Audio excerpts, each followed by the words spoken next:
जर्जीस और जर्जीस की बीवी किसी की लौंडी और गुलाम हो और मालिक मेरी बीवी को पहले आजाद कर दे, हमें न करे, तो शरीयत इजाजत देती है मेरी बीवी को वो चाहे तो मेरे साथ रहे और चाहे तो मुझे छोड़कर किसी आजाद मर्द के साथ निकाह कर ले, उसको इख्तियार है। शरीयत इस बात की इजाजत देती है कि औरत आजाद हो चुकी है, वो चाहे तो अपने गुलाम शौहर के साथ रहे और अगर न रहना चाहे तो वो दूसरा किसी आजाद मर्द के साथ निकाह कर सकती है और अपने शौहर को छोड़ सकती है। ये शरीयत का मसला है।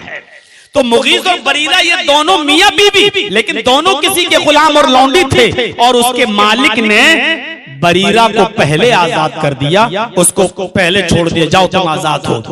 तो जब बरीरा पहले आजाद हो गई तो उन्होंने अपने शौहर मुगीज को छोड़ने का ऐलान कर दिया कि मैं अब मुगीज के साथ नहीं रहूंगी, मैं अब किसी आजाद मर्द से शादी करूंगी।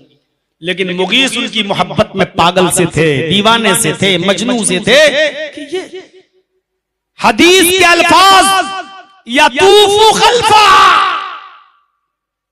जहां बरीरा जा रही है मुगीस उनके पीछे पीछे वहीं पहुंच जाते हैं। तवाफ जैसे खाने काबा का चक्कर लगाया जाता है, वैसे मुगीस उनका चक्कर लगाते थे।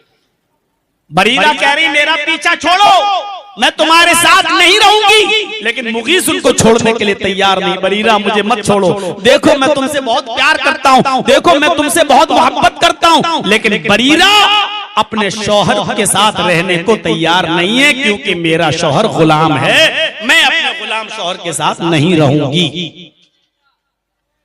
अल्लाह के नबी को पता चलता है कि बरीरा मुगीस के साथ नहीं रहना चाहती हैं और यह भी पता चलता है कि मुगीस उनकी मोहब्बत में बहुत ज्यादा पागल हैं, उनकी मोहब्बत में बहुत ज्यादा दीवाने हैं।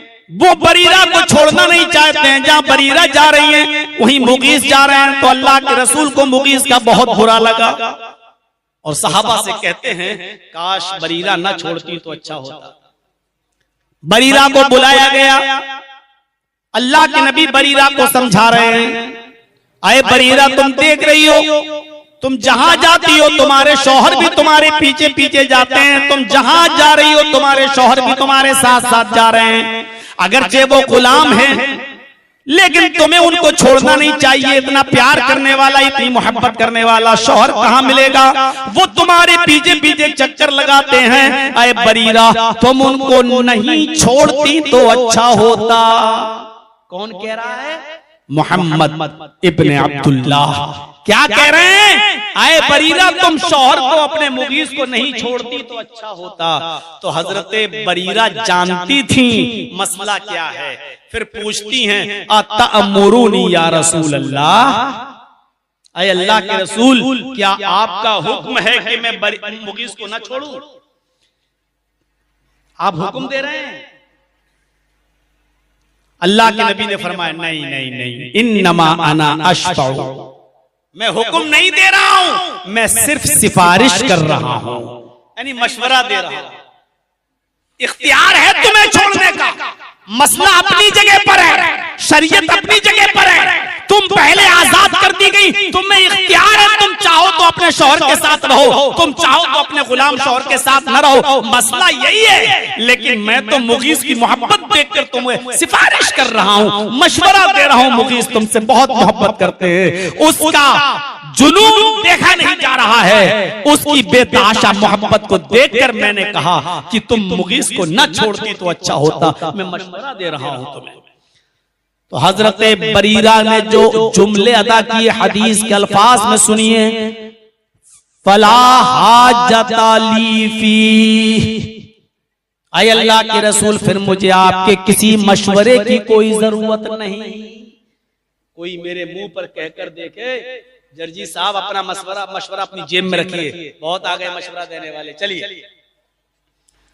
तो अगरचे मशवरा मानना ना मानना आपका काम है, लेकिन मुझे तकलीफ तो हो ही जाएगी कि देखो मेरी बात ठुकरा दी और मेरी बात नहीं मानी।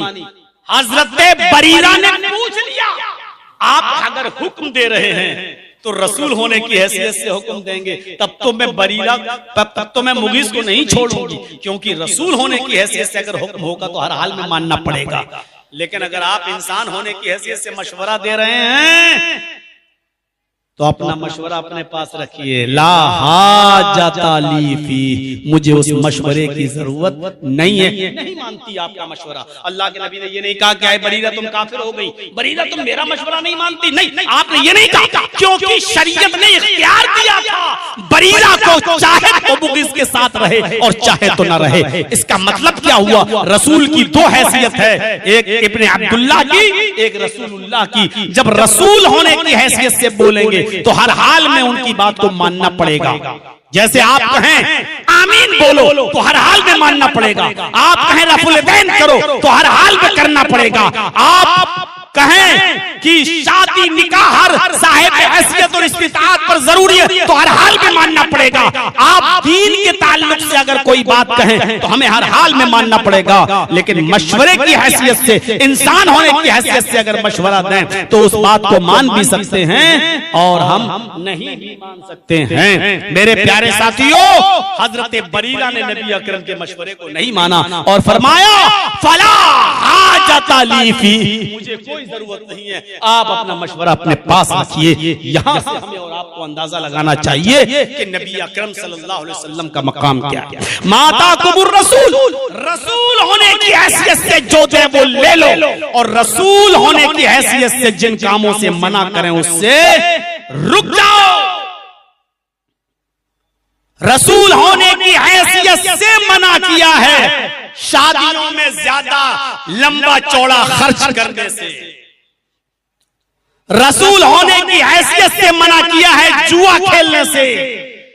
रसूल होने की हैसियत से मना किया है शराब पीने से। रसूल होने की हैसियत से मना किया है औरतों को बेपर्दगी के साथ घूमने से। रसूल होने की हैसियत से मना किया है अल्लाह के नबी सल्लल्लाहु अलैहि वसल्लम ने चोरी करने से, जिना करने से, बदकारी करने से। रसूल होने की हैसियत से आपने रोका है सूद खाने से। रसूल होने की हैसियत से आपने मना किया है अपनी बीवियों को थप्पड़ मारने से, उनको पीटने से। आप अपनी बीवी को थप्पड़ नहीं मार सकते हैं, नहीं इजाजत है आपको। फरमाया कि वलकुम अलैहिन्ना अल्ला युतीना फुरूशकुम अहदन तकरहूनहु, औरतों के ऊपर ये जिम्मेदारी आयद होती है कि वो तुम्हारे बिस्तर पर, शौहर शादी करके लाया, जिस बेड पे अपनी बीवी को सुलाता है, जिस बिस्तर पे अपनी बीवी को सुलाता है, उस बिस्तर पर बीवी की जिम्मेदारी है कि किसी ऐसे शख्स को ना आने दे जिसको शौहर पसंद नहीं करता। बहुत मुहज्जब थे अल्लाह के रसूल, इशारे में बहुत कुछ कह दिया। और इशारा यह है कि अपने बिस्तर पर अपने शौहर के अलावा किसी और को ना आने दे। और उसके बाद फरमाया सिर्फ यही एक जुर्म ऐसा है, अगर औरत शौहर वाली होते हुए भी, अपने शौहर के होते हुए अगर किसी मर्द से नाजायज ताल्लुक कायम करती है और दूसरा मर्द अगर बिस्तर पे आता है, तब शरीयत इजाजत देती है और अल्लाह के रसूल भी इजाजत देते हैं। फैज़ा फ़अलना ज़ालिक फ़ज़रिबूहुन्ना ज़रबन गैर मुबर्रिहिन, तब इजाजत है मर्द को कि वो अपनी बीवी को मार सकता है। अगर वो तुम्हारे बिस्तर पर किसी गैर मर्द को बुलाएं और उनसे नाजायज ताल्लुक कायम करें तो शौहर को इजाजत है कि वो अपनी बीवी को मार सकता है। लेकिन आगे बता दिया गैर मुबर्रिहिन, वो मार भी ऐसी नहीं होनी चाहिए कि उसके पीठ पर निशान पड़ जाए, उसके सर पे चोट आ जाए। और वो पंचायत जब बैठे, 5 लोगों के लोग जब बैठे तो वो अपनी पीठ खोल के दिखाए कि देखो कितना मारा, परतें छप गई। आप मार सकते हो लेकिन इतना नहीं कि उसके चोट से निशान पड़ जाएं और वो निशान दिखाए कि देखो कितना मारा। हल्की फुल्की मार मार सकते हो और इस मार के बावजूद भी वो नहीं संभलती है तो उसका बिस्तर अलग कर दो, 2 महीने 3 महीने के लिए अलग हो जाओ। अपना कमरा अलग कर लो, उसका कमरा अलग कर दो, उससे बिल्कुल मुंह फेर लो, लेकिन अपने घर में ही रखो।